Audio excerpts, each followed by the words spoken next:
حضرت زید بن عبداللہ اپنے باغ کو پانی دے رہے تھے تو کسی نے جا کے بتایا کہ حضور کا وصال ہو گیا۔ انہوں نے ایسے ہاتھ اٹھا لیے اور کہا اللہم اذہب بصری حتی لا ارا بعد حبیبی محمد احدا، اے اللہ مجھے اندھا کر دے، میری آنکھوں کی بینائی اچک لے۔ یہ آنکھیں رکھی ہی اس لیے تھیں کہ تیرے محبوب کو دیکھتا تھا، اب حضور چلے گئے ہیں تو میں نے ان چراغوں کا کیا کرنا ہے۔ حضرت حسان بن ثابت نے جو اس وقت اشعار کہے، وہ کہتے ہیں کاش کہ کوئی کالا سانپ مجھے ڈنگ مار جاتا اور میں دوسری سانس نہ لیتا۔ اور حضرت سیدہ فاطمہ کے جو قلب اطہر کی کیفیت تھی، سبت علیہ مصائب لو انہا سبت علی الایام سرنا لیالیا، میرے اوپر جو مصیبتیں ٹوٹ پڑی ہیں وہ اگر دنوں پہ ٹوٹ پڑتی تو وہ کالی راتیں بن جاتی۔ حضرت عمر رضی اللہ تعالی عنہ تلوار نکال کے کھڑے ہو گئے اور کہا کہ جس نے کہا نا حضور کا انتقال ہو گیا میں اس کی گردن اڑا دوں گا۔ تھوڑی دیر بعد حضور پرانی حالت کی طرف پلٹ آئیں گے۔ اب یہ کیفیت کتنی حساس تھی، ادھر منافقین نے چال چلنا شروع کر دی۔ انہوں نے کہا حضور کے دم سے ساری رونقیں تھیں، اب وہ چلے گئے تو اب کس نے نمازیں پڑھنی ہیں، اب کس نے روزے رکھنے ہیں، اب کون جہاد پہ جائے گا؟ جب وہ ہی نہیں رہے تو ساری کہانی ختم ہو گئی۔ تو انہوں نے اس طرح سے چال چلنا شروع کر دی اور حضرت عمر کہتے تھے کوئی بولے تو صحیح۔ کتنا نازک وقت تھا۔ اس وقت میں حضرت ابو بکر آئے رضی اللہ تعالیٰ عنہ، ان کا کلیجہ تو پھٹ رہا ہوگا، لیکن یہی موقع تھا حضور کے مشن کو، حضور کی فکر کو، حضور کے دیے ہوئے نظام کو سنبھالنے کا، اور اپنے جذبات کو کس طرح کنٹرول کیا ہوگا۔ اپنے آپ کو پوری طرح سنبھال کر کے لوگوں میں آئے اور دیکھا کہ لوگ جمع ہیں اور حضرت عمر رضی اللہ تعالیٰ عنہ غصے میں تلوار لہرا رہے ہیں۔ خبردار اگر کسی نے کہا کہ حضور کا انتقال ہو گیا تو آپ ایک اونچی جگہ پہ کھڑے ہوئے، لوگوں کو متوجہ کیا۔ حضرت صدیق اکبر رضی اللہ تعالیٰ عنہ کا اس وقت کا جو خطبہ ہے، اس نے اس وقت اسلام کو سنبھالا جب منافق بڑی باریک چال چل رہے تھے۔ اب حضرت ابو بکر آئے اور کھڑے ہوئے، کہا لوگو مجھے بتاؤ تم اللہ کی عبادت کرتے تھے یا رسول اللہ کی عبادت کرتے تھے؟ تو لوگوں نے کہا اللہ کی عبادت کرتے تھے۔ تو کہا اللہ آج بھی زندہ و موجود ہے، اللہ کل بھی زندہ و موجود تھا، وہ حی ہے لا یموت ہے۔ اللہ اکبر۔ پھر انہوں نے وہ آیت کریمہ پڑھی وما محمد الا رسول قد خلت من قبلہ الرسل، اور صحابہ فرماتے ہیں ہمیں لگا کہ جس طرح یہ نازل اسی وقت کے لیے ہوئی تھی، اور پھر لوگ سنبھلے، اور پھر حضرت سیدنا صدیق اکبر رضی اللہ تعالی عنہ نے اس مشکل وقت دین کو سنبھالا، اور پھر حضور علیہ الصلوۃ والسلام کے مشن کے لیے کھڑے ہوئے۔ لشکر اسامہ بن زید بن حارثہ رضی اللہ تعالیٰ عنہ کو روانہ کیا جا چکا تھا، حضور نے خود روانہ کیا تھا۔ ابھی جرف کے مقام پر ہی یہ لشکر پہنچا تھا، مدینہ المنورہ سے تھوڑا باہر نکلا تھا کہ حضور کے وصال کی خبر آئی تو یہ واپس آ گئے۔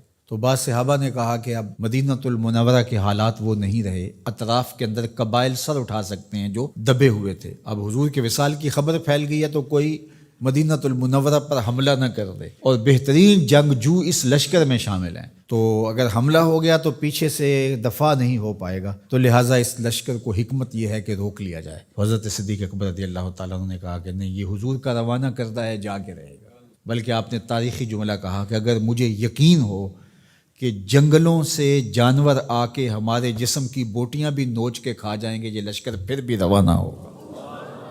لوگوں نے حضرت عمر سے کہا کہ ضرور لشکر کو روانہ کریں، لیکن حضرت ابو بکر رضی اللہ تعالی عنہ سے اتنا کہیں کہ امیر لشکر کو معزول کر کے کوئی اور قریشی سردار بزرگ اس کا امیر بنا دیا جائے۔ 9 عمر لڑکا ہے، دوسرا غلام زادہ ہے، تو بڑے بڑے قریشی سردار اور جنگجو ان کی قیادت کو قبول کرنے سے انکار نہ کر دیں، تو وہ گئے اور جا کے کہا کہ بڑے بزرگوں کی یہ رائے ہے کہ آپ ضرور لشکر کو روانہ کر دیجئے، لیکن اتنا کیجئے کہ امیر لشکر کو تبدیل کر دیجئے۔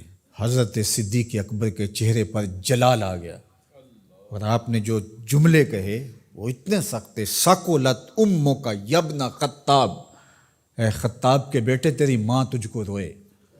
استعملہ رسول اللہ وقد تامرنی ان اعزلہ، ان کو امیر لشکر اللہ کے رسول نے مقرر کیا ہے، اور میں کون ہوتا ان کو معزول کر دوں؟ کہا لشکر جائے گا، اسامہ بن زید کی قیادت میں جائے گا، جس نے جانا ہے جائے، جس نے نہیں جانا میں کوئی پرواہ نہیں ہے، چونکہ ان کو امیر لشکر اللہ کے رسول نے مقرر کیا۔ اللہ اکبر۔ پھر جب لشکر اسامہ کو روانہ کیا حضرت صدیق اکبر نے تو حضرت اسامہ کے گھوڑے کی باک اپنے ہاتھوں سے پکڑی اور اسامہ کو اوپر سوار کیا رضی اللہ تعالیٰ عنہ کو، اور نیچے ساتھ پیدل چلے، اللہ اکبر، اور ساتھ یہ کہتے جاتے تھے اسامہ تو وہ ہے جس کو میرے رسول نے مقرر کیا ہے۔ اور پھر یہ لشکر کامیاب اور بامراد ہو کے لوٹا۔ تو یہ سیدنا صدیق اکبر رضی اللہ تعالیٰ عنہ کا حضور علیہ السلام کے فیصلوں کو من و عن قبول کرنے کا جذبہ تھا، جس انداز سے انہوں نے حضور علیہ السلام کی فکر پہ پہرا دیا، حضور کی تعلیمات کو اجاگر کیا اور حضور کے فرمان کو حرف آخر سمجھا، اور اس کے بعد انہوں نے اپنی رائے کو وہاں فنا کر دیا۔ صلح حدیبیہ کا موقع آیا تو 1400 اصحاب تھے، قریش نے کہا ہم عمرہ نہیں کرنے دیں گے، تو وہاں سے ایک معاہدے کے ذریعے واپس آنا ہوا۔ تو حضرت عمر نے کہا ابو بکر ہم دب کے صلح کیوں کریں، صلح کی شرائط تو برابر کی ہونی چاہیے۔ تو حضرت ابو بکر صدیق کا صرف ایک لفظ دیکھیے، انہوں نے کہا عمر کیا یہ صلح نامہ حضور نے قبول کیا ہے؟ کہا کیا ہے، کہا ہوا رسول اللہ، کہا وہ اللہ کے رسول ہے۔